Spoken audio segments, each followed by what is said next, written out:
जी हां, जंगी हालात भड़कते हुए नजर आ रहे हैं। नेटो ने रूस को सीधी चेतावनी दे दी है कि अगर एक हिमाकत हुई तो इसका अंजाम विनाशक हो सकता है। और अब तो एक्सपर्ट्स यहां तक कह रहे हैं कि एटम बम फटेगा तभी युद्ध रुकेगा। क्या वाकई ऐसे विनाशक मोड़ पर यह जंग पहुंच चुकी है? आज इसी पर करेंगे बात। आपके साथ मैं हूं समीर अब्बास, मेरे साथ सुरभि शर्मा भी मौजूद हैं। गाजा की जंग इजराइल पर परमाणु हमले का संकट बन चुकी है। ईरान के सुप्रीम लीडर खामेनेई के सलाहकार ने जो धमकी दी है उसने इजराइल के साथ अमेरिका के लिए तनाव बढ़ा दिया है। दूसरी तरफ रूस ने भी नाटो से आर पार करने का मन बना लिया है। रूसी सेना परमाणु युद्धाभ्यास कर रही है।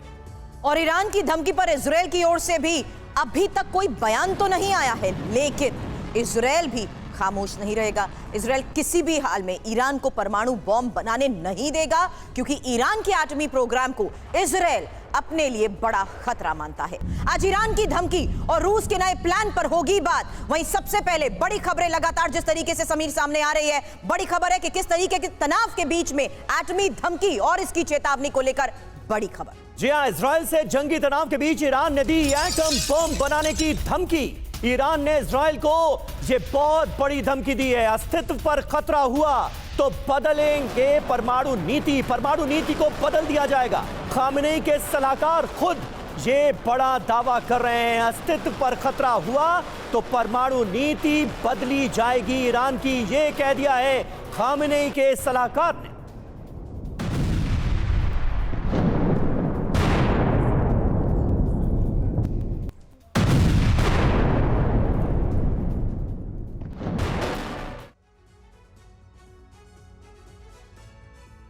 हाल के दिनों में इजराइल के जवाबी हमले को लेकर ईरान पहले से ही बौखलाया हुआ है।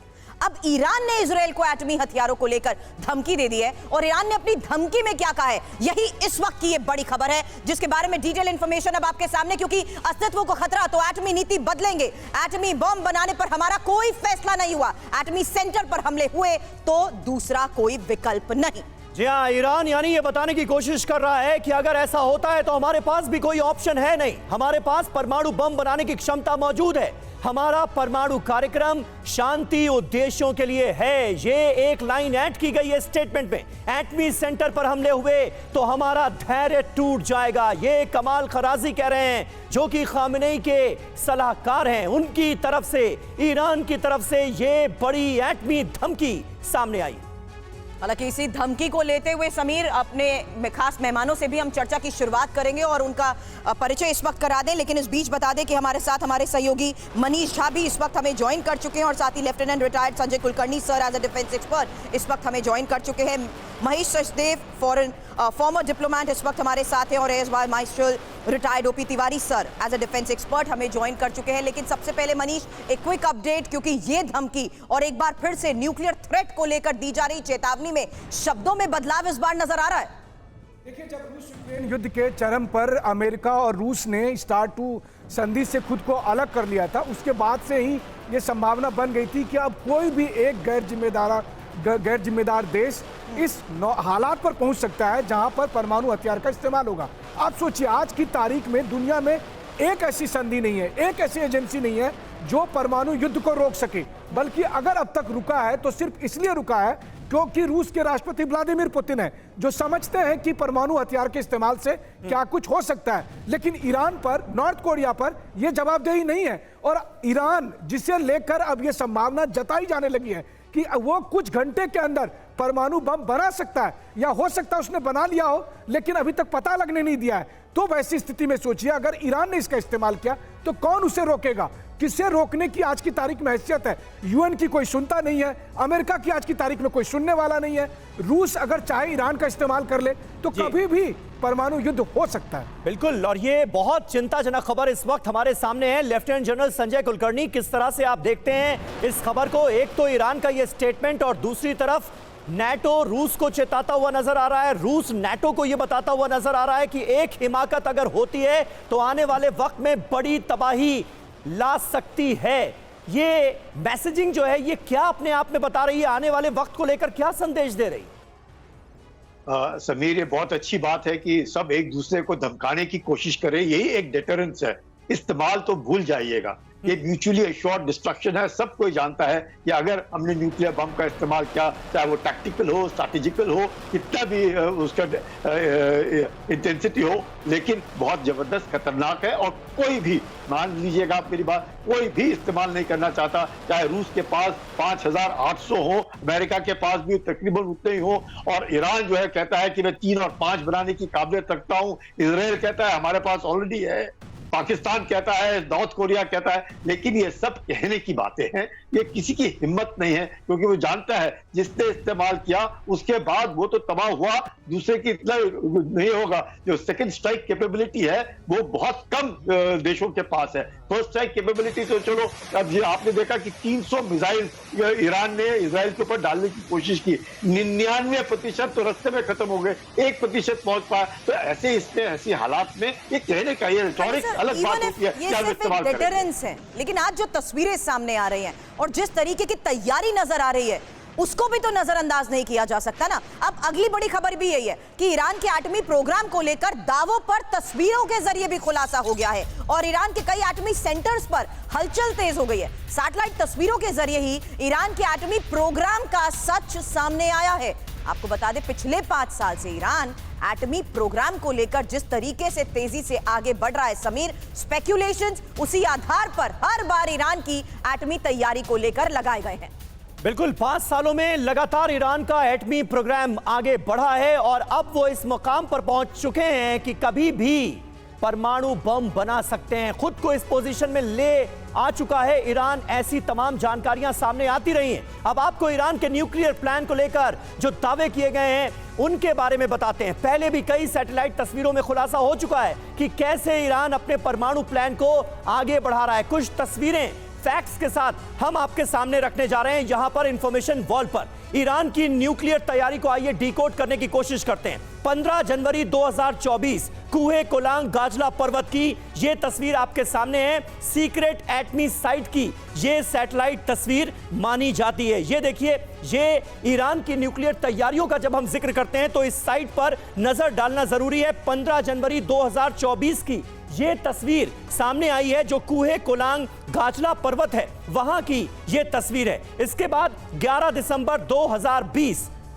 सुरबी फोर्डो न्यूक्लियर साइट की सैटेलाइट तस्वीर हमारे सामने है। हालांकि यहां भूमिगत परमाणु प्लांट पर नई साइट के निर्माण को लेकर मनीष इंफॉर्मेशन वॉल पर जरा ज्वाइन करें, क्योंकि ये इमेजेस और इसी इमेजेस के जरिए दावे बड़े किए जा रहे हैं और ये बड़ा संकेत है कि कैसे न्यूक्लियर तैयारी में जुटा हुआ है ईरान। और मुझे लगता है ये जो तस्वीर है, ये क्या नई साइट का निर्माण हो रहा है, ये बता रही है। जी हाँ, बिल्कुल। देखिए, ये जो सैटेलाइट तस्वीर है ये बता रही है कि नई साइट में और बहुत ही मॉडर्न तरीके से इसको बनाया गया है। और ये बात खुद IAEA की जो इंस्पेक्शन टीम है उन्होंने भी इस बात की तस्दीक की है। अब आप सोचिए, अंडरग्राउंड इलाका, इस तरह से डेवलपमेंट हो रहे हैं और उस डेवलपमेंट के आधार पर ये नतीजा पे पहुंचा गया कि जब अगर इस लेवल का काम हुआ है तो इसका मतलब है कि उन्होंने परमाणु बम बनाने की क्षमता न सिर्फ हासिल कर ली। ये 8 जुलाई की तस्वीर है। आपको बता दें, यहाँ न्यूक्लियर प्लांट को भूमिगत बनाने की ये जो सैटेलाइट तस्वीर सामने आई है समीर, ये नातांज परमाणु संयंत्र की तस्वीर बताई जा रही है।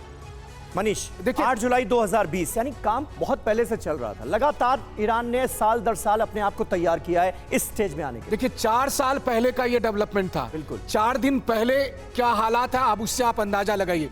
इस 4 साल के भीतर में किसी को पता था कि ईरान ड्रोन के मामले में महाशक्ति बन जाएगा? किसी को पता था कि ईरान के पास इतने मिसाइल होंगे? बिल्कुल सही बात है। ये देखिए, 5 नवंबर 2019 की तस्वीर सामने आ गई हमारे। लगभग 5 साल पहले की तस्वीर, फोर्डो न्यूक्लियर साइट की सैटेलाइट तस्वीर है। यूरेनियम का संवर्धन शुरू करने की आशंका उस वक्त जताई गई थी। हमारे साथ कई खास मेहमान भी मौजूद हैं। तिवारी जी, किस तरह से आप देखते हैं? मनीष, आप अपनी सीट पर बैठ सकते हैं। तिवारी जी, किस तरह से आप देखते हैं इस डेवलपमेंट को? साल दर साल तस्वीरों के माध्यम से, सैटेलाइट पिक्चर्स के माध्यम से ये तो क्लियर हुआ ही है और खुद IAEA भी इस बात को अब एक्सेप्ट करता है कि ईरान इस स्टेज में है कि वो परमाणु बम कभी भी बना सकता है, तैयार कर सकता है। यानी एक चिंगारी इस युद्ध को इस कदर भड़का सकती है कि पूरी दुनिया पर संकट पैदा हो सकता है। देखिए समीर, ईरान का जो ये प्लान था काफ़ी दिनों से चल रहा था। इस न्यूक्लियर डेवलपमेंट में कोई देश अगर अपने आप डेवलप करना चाहे बिना किसी मुख्य देश के सहयोग से तो समय लगता है। जैसे हिंदुस्तान को भी इस डेवलप करने में समय लगा, तो ईरान बहुत दिनों से लगा हुआ था, इस पर डेवलप कर चुका। जिस तरीके से ये वार्निंग दी है उसने, इस तरीके से काफ़ी इंडिकेशन क्लियर है कि उनके पास ये क्षमता ऑलरेडी है या कुछ दिनों में तैयारी की जा सकती है। ये नहीं है कि इनके प्रोग्राम चल रहा है और आगे नहीं बढ़ा, ये बढ़ चुके हैं। इसका खुलासा भले ही ना है, यह जानकारी हमें नहीं है कि बम तैयार हो चुके हैं और ये डिलीवर कर सकते हैं, लेकिन इस जानकारी, इस वार्निंग के माध्यम से ये पता चलता है कि ईरान, इंडिकेशन ये मिलता है कि ईरान काफ़ी हद तक तैयार है। और जिस तरीके से ईरान ने तैयारी शुरू की थी जब से इस्लामिक रिवॉल्यूशन ईरान में हुआ था, जब से इजराइल और यूएसए से अलग हो गए थे, तो इन्होंने अपनी तैयारी खुद शुरू की थी, अपने तरीके से अपने दिमाग से डेवलप करना शुरू किया था। जैसे भी मनीष जी बता रहे थे कि किसी को नहीं पता था कि इसने इतने ड्रोन और इतने मिसाइल डेवलप कर सके हैं जो 3 साल एक साथ लॉन्च करें। इस क्षेत्र में नॉर्थ कोरिया को देखिए, ईरान को देखिए, इन लोगों ने पूरे ध्यान लगा के और पूरे एक तरह से कंसंट्रेट करके इसमें आगे बढ़ने की कोशिश की है। इसलिए इन दोनों देशों से खतरा हमेशा पहली बार तो है नहीं कि इन स्पेक्यूलेशंस के आधार पर तस्वीरें जारी कर बड़े दावे किए जा रहे हैं। सचदेव सर, आपसे भी इसको लेकर सवाल करूंगी अगला, क्योंकि ईरान के एटमी प्रोग्राम को लेकर बीते कुछ सालों में पश्चिमी देशों के साथ दुनिया के देशों के न्यूक्लियर प्रोग्राम पर नजर रखने वाली संस्था अंतर्राष्ट्रीय परमाणु ऊर्जा एजेंसी, जिसका समीर अभी जिक्र कर रहे थे, वो कई बार गंभीर सवाल तो पहले भी उठा चुकी है। अब ईरान के एटमी प्रोग्राम को लेकर जिस तरीके के सच और खुलासे अभी हो रहे हैं, इस वक्त की ये सबसे बड़ी खबर है, जहां 12 परमाणु हथियार के लिए यूरेनियम के भंडार को लेकर दावे किए जा रहे हैं, और दावा यह कि 6 महीने में एटमी हथियार बनाने की इसकी क्षमता है। समीर जी हां, 60% तक बेहतर क्वालिटी के यूरेनियम का भंडार मौजूद है। 18 गुना ज्यादा बेहतर क्वालिटी के यूरेनियम का यह भंडार बताया जाता है। 90% क्वालिटी वाले यूरेनियम का भी भंडार है। यह खुद कोई और नहीं बल्कि IAEA मान रहा है। हालांकि एटम बॉम्ब के लिए 90% क्वालिटी वाले यूरेनियम की जरूरत होती है, और अंतर्राष्ट्रीय परमाणु ऊर्जा एजेंसी ने भी इसको लेकर जिस तरीके से कई बार सवाल उठाए हैं, आपको बता दें IAEA को एटमी प्रोग्राम पर नजर रखने से भी रोक चुका है। यहां तक कि UN परमाणु एजेंसी के निगरानी उपकरणों को भी हटाने को लेकर बड़ी खबर समीर आई थी। जी हां, अमेरिका ने भी माना ईरान के पास एटम बम बनाने की ताकत मौजूद है। अब इसका अंजाम क्या हो सकता है और एक चिंगारी इस युद्ध को कहां से कहां तक पहुंचा सकती है, यह हम और आप अंदाजा लगा सकते हैं। अगली बड़ी खबर, अमेरिकी खुफिया एजेंसी CIA ने ईरान और रूस के गठजोड़ का किया खुलासा। रूस की मदद से ईरान एटमी प्रोग्राम बढ़ा रहा है, यह CIA कह रहा है। अमेरिका और इजराइल को घेरने के लिए रूस की रणनीति सामने आई। तो अमेरिका इजराइल को घेरने के लिए यह रूस का बड़ा प्लान है, जिसके बारे में अब हम आपको कई एक्सक्लूसिव जानकारियां देने जा रहे हैं। रूस की मदद से ईरान एटमी प्रोग्राम आगे बढ़ा रहा है, ये CIA का बड़ा दावा सामने आया। इसकी और डिटेल्स जानने के लिए चलते हैं सुरभि के पास। अब CIA के खुलासे को लेकर ही ये इस वक्त की सबसे बड़ी खबर है, जहां रूस और ईरान की जिस तैयारी को लेकर हम बात कर रहे हैं, ये बड़ी इंफॉर्मेशन आपको हम बता रहे हैं कि किस तरीके से यमन के पहाड़ों में ईरान, और साथ ही इंपॉर्टेंट ये कि किस तरीके से परमाणु तैयारी को लेकर समीर ये इंफॉर्मेशन सामने आ रही है कि रूस की मदद से ऐसा संभव हो पा रहा है। एटमी साजिश की हथियार फैक्ट्री जहां ईरान ने अपने कारखाने बनाए हैं, और यमन में ही रूस के कई न्यूक्लियर यूनिट्स को लेकर भी दावे किए जा रहे हैं। और सवाल ये कि आखिर ये पूरा प्लान है क्या? अमेरिका के खिलाफ ईरान और अमेरिकी जहाज हमेशा जिस तरीके से अमेरिकी जहाज हमेशा हुती के निशाने पर रहे हैं, अमेरिका के खिलाफ ईरान की मदद हर बार रूस करता आया है। उसी आधार पर समीर ये चर्चा की जानी जरूरी है कि आखिर किस प्लान के तहत आगे ईरान बढ़ रहा है, और ईरान के साथ रूस आखिर क्यों है, ये सबसे इंपॉर्टेंट, क्योंकि यूक्रेन युद्ध में रूस की मदद ईरान कर रहा है। और रणनीतिक तौर पर भी ये समझे, क्योंकि गाजा राफा में इजरायली हमले रोकने की ये महत्वपूर्ण रणनीति बताई जा रही है, जहां ईरान ने रूस को कई विनाशकारी ड्रोन तो दिए हैं,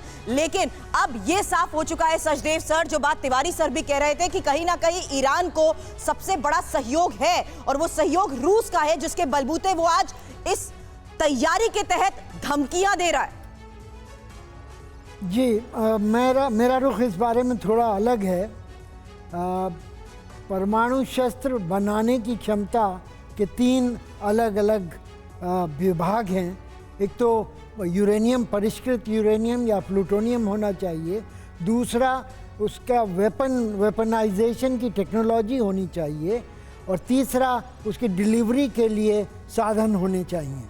इन तीनों तरफ ईरान काम कर रहा है, लेकिन अगर पाश्चात्य देशों की और इजराइल की निगरानी को समझने की कोशिश करें, अगर उसके पास सिर्फ परिष्कृत यूरेनियम है तो उससे बम बनाने का पूरा प्रणाली नहीं उसको मिल पाएगी जब तक कि वो यूरेनियम का बम बना करके विस्फोट न करे, और विस्फोट के बाद भी रॉकेट या ड्रोन्स में उसको लादा जाए और सही समय पर उसका अटैक करके जो भी टारगेट है उसको डिस्ट्रॉय किया जाए, ऐसा करना आसान नहीं है। अगर इतना होता तो इजराइल, यूनाइटेड स्टेट्स और बाकी देश अब तक कुछ ना कुछ और कर रहे होते। तो ये शोर तो मचाया जा रहा है, ईरान पर दबाव बनाया जा रहा है और ईरान इस दबाव का फ़ायदा उठा रहा है, क्योंकि JCPOA जो साइन हुआ था 2014 में और 18 में अमेरिका उससे निकल गया, उसके बाद के, जैसा सुरभि ने कहा, 5 सालों में ईरान ने इस बारे में ताबड़तोड़ तरक्की की है। उनके ऊपर, अपने ऊपर बंदिशें जो लगी हुई थी उनको निरस्त कर दिया है और IAEA के रास्ते में बाधाएं पैदा की हैं। तो इससे फ़ायदा तो ईरान का हुआ है, लेकिन सैंक्शंस जो लगे हुए हैं वो फिर से काबिज हो गए हैं अमेरिका की तरफ से और उनसे अमेरिका का बड़ा नुकसान हुआ है। बिल्कुल बिल्कुल सचदेवा साहब, बने रहे आप हमारे साथ। और देखिए, इस बीच एक और अहम खबर है, रूस की नाटो से सीधी जंग का खतरा बढ़ा। नाटो देशों की सीमा पर रूस का एटमी युद्धाभ्यास। नाटो देशों की सीमा के तो 13 लोकेशंस पर रूस का एटमी युद्धाभ्यास शुरू हो गया है। तो अब बड़ी खबर क्या है? नेटो देशों की सीमा के 13 लोकेशंस पर रूस के एटमी युद्धाभ्यास को लेकर बड़ी खबर यह कि नेटो देशों की सीमा पर रूस जिस तरीके से लगातार गतिविधियां बढ़ाता जा रहा है, बड़े संकेत मिल रहे हैं और उसी के तहत कहना गलत नहीं होगा कि रूस की नेटो से सीधी जंग का खतरा अब लगातार, समीर, बढ़ता जा रहा है। जी हां, इस बात के आसार हैं, इस बात की आशंका लगातार बढ़ती जा रही है। रूस से लगती नाटो देशों की सीमा पर नाटो सेनाएं युद्धाभ्यास कर रही हैं। ये देखिए, नाटो वर्सेस रूस, वर्ल्ड वॉर 3 की तैयारी कैसे, जरा समझिए। एस्टोनिया, लातविया और लिथुआनिया में नाटो रूस पर हमले की प्रैक्टिस कर रहा है। इस बात से भड़के रूस ने फिनलैंड से लेकर लातविया तक युद्धाभ्यास शुरू कर दिया है। रूसी सेना के मुताबिक फिनलैंड से लेकर लातविया तक रूसी सेना एक नहीं, दो नहीं, 13 लोकेशंस पर युद्ध की तैयारी कर रही है। इतना ही नहीं, फिनलैंड, एस्टोनिया और लातविया से लगती सीमा पर क्रेमलिन ने एटमी फोर्स भेज दी है। इसके अलावा बेलारूस में रूस और बेलारूस की सेना टैक्टिकल न्यूक्लियर एक्सरसाइज कर रही है।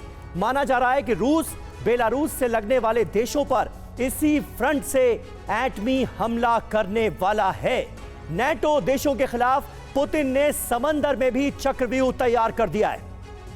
रूस ने अपने 2 बड़े दुश्मन फ्रांस और ब्रिटेन के पास तैनाती कर इन दोनों देशों की भी घेराबंदी कर दी है। तो यानी ये अगर कहा जाता है कि ये पुतिन के खिलाफ एक बड़ा चक्रव्यूह है और कैसे वर्ल्ड वॉर 3 की तैयारियां हो रही हैं, तो ये ऐसे ही नहीं है। आप देखिए क्या क्या हो रहा है। रूस ने फ्रांस और ब्रिटेन के पास परमाणु सबमरीन और युद्धपोत भी तैनात कर दिए हैं। ये है इस वक्त की हकीकत। मनीष, ये तैयारियां, ये युद्धाभ्यास आने वाले वक्त के लिए कितने घातक संकेत देती हुई नजर आती हैं? देखिए, सबसे बड़ी बात यह है कि जिस स्केल की तैयारी हो रही है, इससे तो नहीं लग रहा है कि ये केवल दिखावे की तैयारी है या महज संदेश की तैयारी है। मामला सीरियस है और लगातार रूस इस बात को कह रहा है। बल्कि कल विक्ट्री डे पर पुतिन ने यही बात कहने की कोशिश की कि हम नहीं चाहते कि ग्लोबल क्लैश हो, लेकिन हमारी स्ट्रेटेजिक फोर्स तैनात है। और हमने विस्तार से बताया कि किस तरह की उन्होंने तैयारी की है, फिर चाहे वो बेलारूस के बॉर्डर पर हो या फिर सेंट पीटर्सबर्ग के इलाके में हो जहां से वो स्वीडन और फिनलैंड को कंट्रोल करेगा, या कैलिनिनग्राड को हो। अब मैं आपको बताऊं, रूस को आशंका यह है कि जैसे ही लड़ाई शुरू होगी तो सबसे पहले यूरोपीय देश मौका पाते ही कैलिनिनग्राड पर कब्जा करेंगे।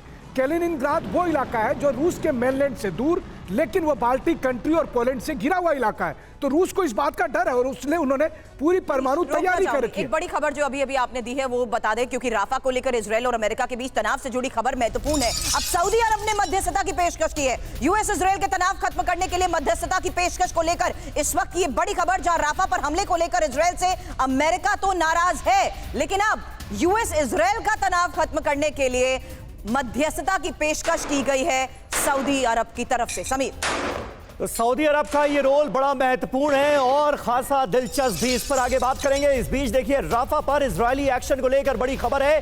पश्चिमी दिशा से इजरायली नेवी कर रही है हमले, पूर्वी दिशा से घेराबंदी कर इजरायली टैंक बरसा रहे हैं गोला बारूद।